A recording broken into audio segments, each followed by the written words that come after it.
Hey friends, hi, hello, வணக்கம். UPSC Prelims last 100 days preparation நம்மலாம் சேர்ந்து பண்ணலாம்னு சொல்லி ஸ்டார்ட் பண்ணோம்ல. ஆல்ரெடி டே 1 முடிஞ்சிருச்சு. எப்படி படிச்சிருக்கீங்க? செம்மையா படிச்சிருக்கீங்களா? ஓகேயா இல்ல நாட் சோ சாட்டிஸ்ஃபைடா? என்ன லெவல்ல இருக்கீங்க? என்னுடைய லெவல் நாட் ஸோ சாட்டிஸ்ஃபைட். ஏன்னா மேபி நான் டிஎன்பிஎஸ்சி குரூப் பண்ண எக்ஸாம்ஸ்க்காக ரொம்ப படிக்கிறேன் அண்ட் இதுக்கு கொஞ்சம் கம்மியாக படிக்கிறேன்னு கூட வச்சுக்கலாம். அண்ட் அதை மேனேஜ் பண்ண தெரியல. ஆக்சுவலி நம்ம ரிவிஷன் தான் பண்ணுறோம், நான் இல்லைன்னு சொல்லலை.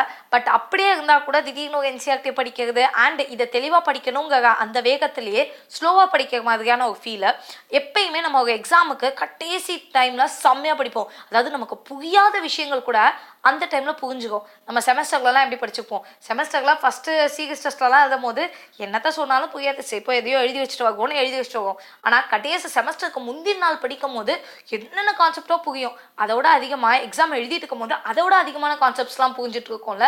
ஸோ அந்த பேசிஸ் தான். So last 10 days preparation of any exam கண்டிப்பாக அதில் எக்கச்சக்கமான விஷயங்கள் இருக்கும். அண்ட் நமக்கு செம்ம இன்ஸ்பிரேஷனாக செம்ம மோட்டிவேட்டடாக நாமளே இருப்போம். ஸோ எக்கச்சக்கமாக படிப்போம். படிக்கிறது எல்லாமே நம்ம மைண்டில் ஏக மாதிரியான ஒரு ஃபீல் இருக்கும்.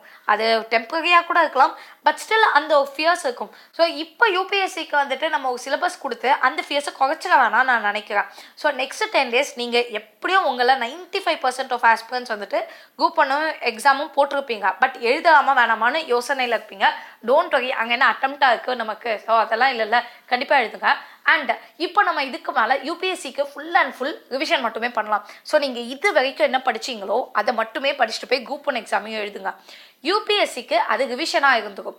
ஓகே, ஸோ இதுக்கு மேலே நான் வந்துட்டு நெக்ஸ்ட் 10 daysக்குமே அதை படிச்சிட்டிங்களா அப்படின்னு நான் உங்கள்கிட்ட கேட்க மட்டும் தான் போவேன். ஸோ அதுக்கு மேலே உங்களை வந்து இதை படிங்க அதை படிங்க நான் சொல்ல போதே இல்லை. ஏன்னா நம்ம வந்துட்டு படிக்க ஸ்டார்ட் பண்ணும்போது எப்போயுமே ஃபஸ்ட்டுலேருந்தே கொஞ்சம் தெளிவாக படிச்சுட்டு போகணும் அப்படின்னு ஆசைப்படுவோம். பட் இப்போ நம்ம வேக ப்ரிப்ரேஷன்லேயும் இருக்கும் போது இதில் தெளிவாக படிக்க முடியாது, அதையும் படிக்கணும். ஸோ என்ன பண்ணேன்னா ஒரு கன்ஃபியூஷன் இருக்கும். எனக்கு பர்சனலி அந்த கன்ஃபியூஷன் இருக்குது. ஸோ அதனால கொஞ்சம் பயமாகவும் இருக்குது, என்ன பண்ணணும்னு தெரியல. ஸோ அதே கன்ஃபியூஷன் உங்களுக்கு இருக்கும்னு நான் நினைக்கிறேன். அண்ட் நான் கேட்ட வரைக்கும் எல்லாரும் எஸ் இருக்கு, ரெண்டுத்தையும் எப்படி மேனேஜ் பண்ண அப்படின்னு கேட்குறீங்க. ஸோ அந்த ஃபியர்ஸ் இருக்கு தெரியுமா, அந்த லாஸ்ட் மினிட் ஃபியர்ஸ், அது இப்போ ஏதோ நமக்குன்னு இந்த எக்ஸாம் வந்த மாதிரி இருக்குது. ஸோ இந்த 10 days ஃபுல்லாக நம்ம ரிவைஸ் பண்ணலாம். செக் பண்ணிகிட்டே இருக்கலாம் நீங்கள் எந்த அளவுக்கு ரிவைஸ் பண்ணீங்க அப்படிங்கிறத நீங்கள் எனக்கு கண்டிப்பாக அப்டேட் பண்ணிட்டே இருங்க. ஆல்ரெடி டிஎன்பிஎஸ்சிக்கான ஷெட்யூல் போயிட்டுருக்கு. ஸோ அதை செக் பண்ணிக்கோங்க. ஸோ இயர்ஸாக இருக்கட்டும், இல்லைனா வந்துட்டு இந்த பேசிக்காக கொஸ்டினபிள் ஏரியாஸ்லாம் இருக்குல்ல அதெல்லாம் இருக்கட்டும். அண்ட் அதை தாண்டி கண்டிப்பாக ப்ரீவியஸ் இயர் கொஸ்டின் பேப்பர்ஸ் அதிலெல்லாம் காம்ப்ரமைஸ் பண்ணிடக்கூடாது. ஸோ ஒரு 1 or 2 hours வந்துட்டு நீங்கள் உட்காந்து previous year question paper solve பண்ணாலும் தப்பு கிடையாது. ஏன்னா அதே கேள்விகள் உங்களுக்கு யூபிஎஸ்சியில் இருக்க தான் டிஎன்பிஎஸ்சியில் வரதுக்கான வாய்ப்புகள் இருக்குது. ஸோ அதுவாக இருக்கட்டும், இல்லை டெய்லி கரண்ட் அஃபேர்ஸ் அதிலெல்லாம் காம்ப்ரமைஸ் பண்ணிக்காதீங்க. பட் மற்றபடி வந்துட்டு மேக்ஸிமம் ரிவிஷனுக்கு டைம் ஸ்பெண்ட் பண்ணுங்கள். ஸோ எதனாலும் உங்கள் இஷ்டத்துக்கு சாய்ஸில் ரிவைஸ் பண்ணுங்கள். இது வரைக்கும் இருக்குல்ல, அதாவது நீங்கள் எப்போ இந்த ப்ரிப்ரேஷன் ஸ்டார்ட் பண்ணீங்கிறதுலேருந்து இன்னைக்கு டேட் வரைக்கும் உள்ள விஷயங்கள், இல்லை நான் இன்னும் எதுவுமே ஸ்டார்ட்டே பண்ணலையே நான் என்ன பண்ணுவேன் அப்படிலாம் யாரும் இருக்க மாட்டீங்க.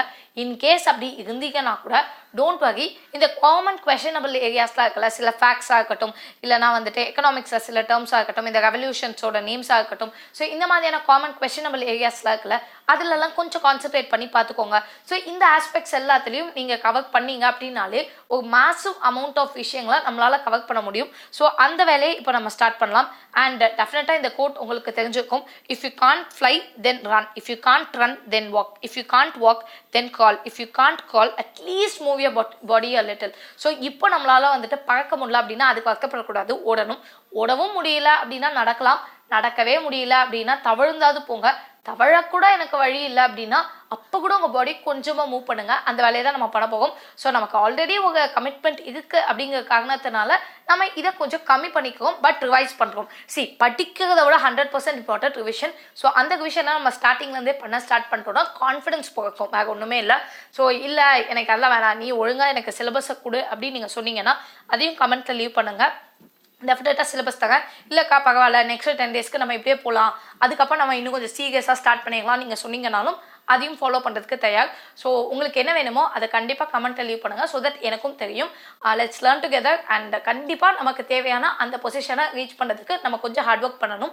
அந்த ஹார்ட் ஒர்க்கை நம்ம இப்போவே ஸ்டார்ட் பண்ணிடலாம். நம்மளால் டெஃபினட்டாக ரீச் பண்ண முடியும். All the very best. And if you have any doubts please do same in the comments below.